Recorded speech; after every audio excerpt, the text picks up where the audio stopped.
Check out carmarshal.com. The link is in the description. They help support us. Explosive new allegations from two former Baltimore City police detectives. They're testifying at the federal trial of two of their former partners in a specialized gun unit. WJZ investigator Mike Helgman is live at the federal courthouse with details of overtime fraud and other abuses. Mike.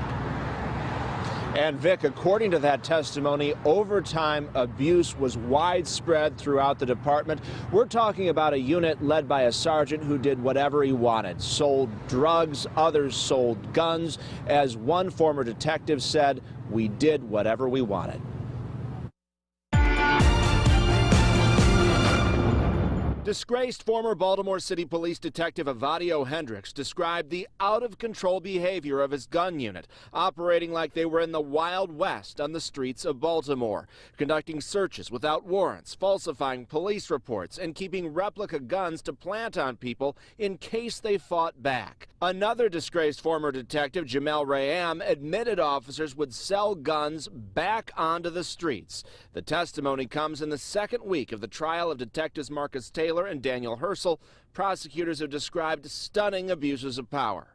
At the heart of the corrupt unit, its leader, Sergeant Wayne Jenkins, who prosecutors say carried an 18-inch machete like this one in his police vehicle, along with brass knuckles and a grappling hook.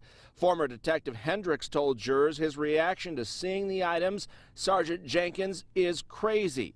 Yet he said he was an untouchable golden boy in the BPD, who admitted to then-Commissioner Kevin Davis he was giving his unit paid days off, even though they didn't earn them, as a reward for getting guns off the street. According to court testimony, Davis told him to keep up the good work.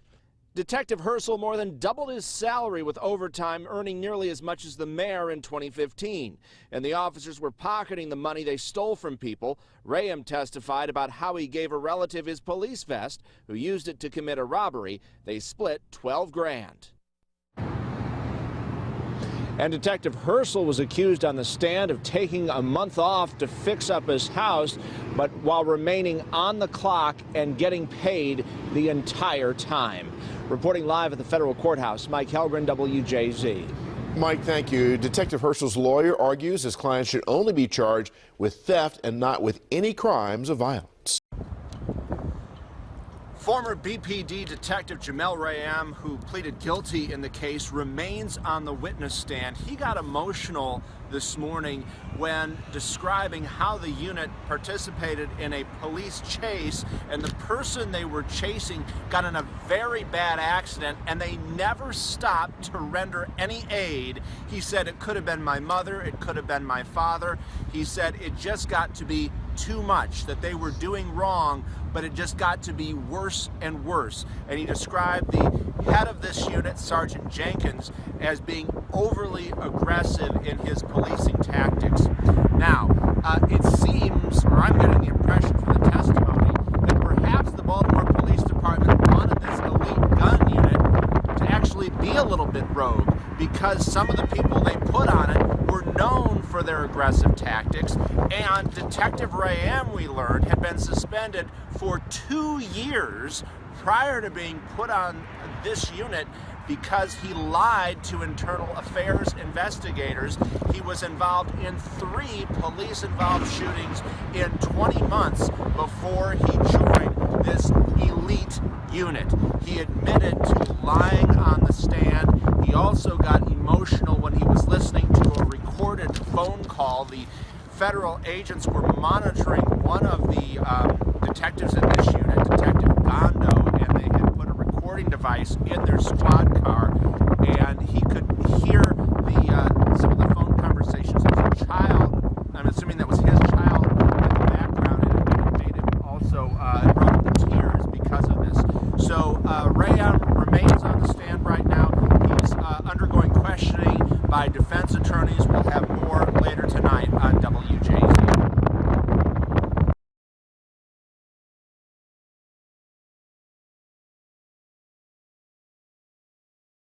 Corrupt cops admit to keeping BB guns to plant on unarmed people they kill. In one of the largest police corruption trials in Baltimore's history, police have admitted to acts which show their mafia-like nature that lays waste to innocent lives. By the Free Thought Project, January 30, 2018. Baltimore MD, ZH, over the past year, the Baltimore Police Department has undoubtedly gained national attention in a corruption scandal involving the Gun Trace Task Force, running wild on the streets of Baltimore. Members of this elite group were charged with racketeering and other corruption, accused of robbing citizens, making illegal arrests and filing for thousands of dollars in overtime they never worked, said the Baltimore Sun. Maurice Ward, one of the Gun Trace Task Force detectives, took the stand Tuesday in the case of officers Daniel Herslow and Marcus Taylor, who were charged with robbery, extortion, fraud, and firearm charges. Ward's testimony provided a somewhat shocking account of how detectives used GPS locators to follow drug dealers, and then, eventually rob them of their cash and drugs. Advertisement. According to the Baltimore Sun, here are some notable and shocking moments from the testimony during Tuesday's proceedings. Ward testified that his squad would prowl the streets for guns and drugs, with his supervisor, Sergeant Wayne Jenkins, driving fast at groups of people and slamming on the brakes. The officers would pop their doors open to see who ran, then give chase and detain and search them. Ward said this occurred 10 to 20 times on slow nights, and more than 50 times, easy, on busier nights. The officers had no reason to target the crowds other than to provoke someone who might have drugs or a gun into running. A lot of times guns and drugs were recovered in this way, Ward said. Ward said Jenkins liked to profile certain vehicles for traffic stops. Honda Accords, Acura TLS, Honda Odysseys were among the dope boy cars that they would pull over, claiming the drivers weren't wearing seat belts or their windows were too heavily tinted. Ward said Jenkins also believed males over the age of 18 carrying book bags were suspicious and attempted to stop them. Jenkins would portray himself as a federal agent, telling drug dealers that he was taking their money and drugs but would let them go because they weren't his ultimate target. Ward said the officers used illegal GPS trackers to follow the movements of some targets. Jenkins would ask suspected drug dealers, "If you could put together a crew of guys and rob the biggest drug dealer in town, who would it be?" The officers would use the answers to determine who to target, Ward said. January 23. Justin Fenton. Heavy checkmark. At Justin_Fenton. Crazy testimony in federal court just now by former Detective Maurice Ward, outlining illegal tactics used by Gun Trace Task Force officers. Justin Fenton. Heavy checkmark. At Justin_Fenton. They'd regularly drive fast at a larger group of people, slam brakes and pop their doors to see who ran, then detain and search them. They had no reason other than trying to provoke someone. 10 to 20 times on slow nights, as many as 50 times others, he said. 3:37 p.m., January 23, 2018. 2424 replies 1470 1470 retweets 1847 1847 likes. Twitter adds info and privacy. January 23. Justin Fenton. Heavy checkmark. At Justin_Fenton. Replying to at Justin_Fenton. Jenkins also had a thing about men over age of 18 carrying a book bag, probably drugs, he guessed, so they would stop them, Ward said. Justin Fenton. Heavy checkmark. At Justin_Fenton. More outrageous testimony from Det Ward, they kept BB guns on hand in case they hit someone or got into a shootout and needed to plant it on someone. 4:59 p.m., January 23, 2018. 1919 replies 1816 1816 retweets 1842 1842 likes. Twitter adds info and privacy. In Ward's testimony, he described some detectives carried around fake guns to plant on suspects in case they got into a jam. He further detailed an incident where detectives stole $100,000 from an illegal search of a home. The testimony shows detectives were in the game of robbing drug dealers, but on a positive note, the task force removed plenty of guns from the war-torn streets. Ward said the officers kept BB guns in their vehicles in case we accidentally hit somebody or got into a shootout, so we could plant them. He did not say whether the officers ever planted a BB gun on anyone. In one incident, police took a man's house keys, ran his name through databases to find his address, went into the home without a warrant and found drugs and a safe. The officers cracked open the safe, which had about $200,000 inside. They took $100,000 out, closed the safe back up, then filmed themselves pretending to open it for the first time. "Nobody touch anything," Jenkins can be heard saying on the video, which was played for jurors. After the man's arrest, Jenkins listened to the man's calls made from jail. He was discussing the officers taking his money, and said he wanted to hire a good lawyer to go after them. Ward said Jenkins determined the man's wife was arranging his legal matters, and wanted to cut her out. They wrote a note purporting to be from another woman, saying the man had gotten her pregnant, and left it in the man's door, Ward said. Later, Ward said Jenkins contacted him about wanting to rob the man again. They met at an apartment where Jenkins and Detective Daniel Herslow sipped twisted teas and discussed a robbery. Another time, he proposed a different robbery, and showed the officers a large black bag that was full of balaclava ski masks, black clothing and shoes. Another bag contained tools such as a crowbar, battering ram, and a rope with a grappling hook. "I didn't understand that part," Ward said of the grappling hook. Both bags were emptied out for jurors in the courtroom. A federal prosecutor described the elite team of Baltimore detectives as a perfect storm of corruption in the opening arguments at the Gun Trace Task Force trial on Tuesday. Justin Fenton, a crime reporter for the Baltimore Sun, provides more updates on the ongoing trial. Justin Fenton. Heavy checkmark. @Justin_Fenton. Midday update. Corrupt Baltimore officer testifies about leaks that warned unit of investigations into their misconduct. http://www.baltimoresun.com/news/maryland/crime/bs-hi-md-cc-2-2025-story.html 1:38 p.m., January 25, 2018. Corrupt Baltimore cop to take the stand again on second day of Gun Trace Task Force trial. Former DET Maurice Ward will be cross-examined after his explosive testimony Tuesday outlining various crimes and misconduct as a member of the Baltimore Police Department's Gun Trace Task Force. BaltimoreSun.com. 44 replies, 1818 retweets, 2323 likes. Twitter adds info and privacy. Justin Fenton. Heavy checkmark. @Justin_Fenton. Just now in GTTF trial, prosecutors showed a realistic-looking BB gun recovered from the glove box of Det Taylor's vehicle. Earlier, Ward said Jenkins told them to carry BB guns in case they got into bad situation and had to plant one. 4:41 p.m., January 25, 2018. 55 replies, 65 retweets, 53 likes. Twitter adds info and privacy.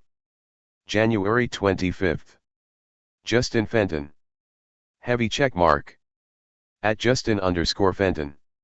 Just now in GTTF trial, prosecutors showed a realistic-looking BB gun recovered from the glove box of Det Taylor's vehicle. Earlier, Ward said Jenkins told them to carry BB guns in case they got into bad situation and had to plant one. Justin Fenton. Heavy checkmark. @Justin_Fenton.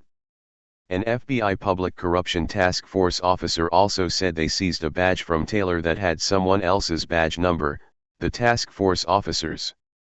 4:44 p.m., January 25, 2018. 22 replies, 27 retweets, 41 likes. Twitter adds info and privacy. January 25. Justin Fenton. Heavy checkmark. @Justin_Fenton. Replying to @Justin_Fenton. An FBI Public Corruption Task Force officer also said they seized a badge from Taylor that had someone else's badge number, the task force officers. Justin Fenton. Heavy check mark. At Justin_Fenton. Apparently officers can request duplicate badges. This officer, now charged with committing crimes for years, had a duplicate badge in the number of an FBI task force officer who investigates police. 4:45 p.m., January 25, 2018. 55 replies, 43 retweets, 44 likes. Twitter adds info and privacy. Justin Fenton. Heavy check mark. At Justin_Fenton.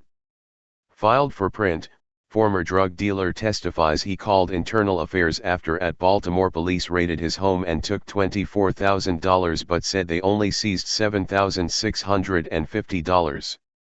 If you steal candy from the store, you're going to keep doing it. http://www.baltimoresun.com/news/maryland/crime/bs-md-ci-gdt-f-2-018018012-story.html. 6:49 p.m., January 25, 2018. Corrupt Baltimore cop to take the stand again on second day of gun trace task force trial. Former DET Maurice Ward will be cross-examined after his explosive testimony Tuesday outlining various crimes and misconduct as a member of the Baltimore Police Department's gun trace task force. BaltimoreSun.com.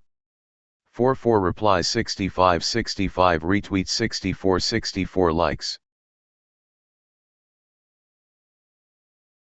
County, this is Charlotte County Cop Watch, and I wanted to explain what fair use is. You can use pieces of news articles if you're doing it for news reporting, you have commentary, and you're doing it for education purposes. So that's what fair use is, as you can see right here.